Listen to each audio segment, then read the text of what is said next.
Hello and happy Tuesday. We are continuing our practice with decimals, and today we are going to be focusing on subtracting decimals. Subtraction and addition are so similar. You're going to follow a lot of the same steps that we took in addition.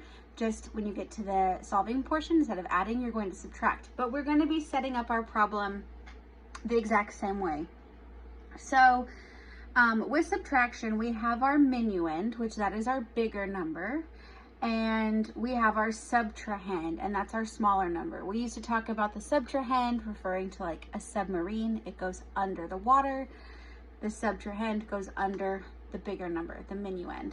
So we have 7 and 65 hundredths minus 3 and 14 hundredths. Now again, on your problems, you have the place value chart to kind of help you out. But I'm going to be showing you how to do it without the place value chart, since most of us are not working on the paper form of the math work.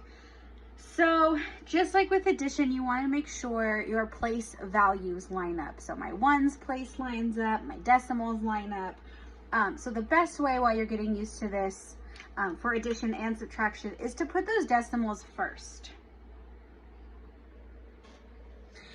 There's going to be my guiding point for lining up my problem. So something you have to remember for the rest of your life: when you subtract, that bigger number needs to go on top.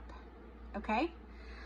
So 7 and 65 hundredths is going to go on top. So I'm going to my decimal point. I have a 7 right before it, a 6 right after,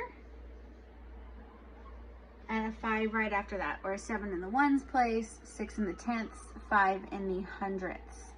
I'm going to do the exact same thing now with my subtrahend, or my smaller number.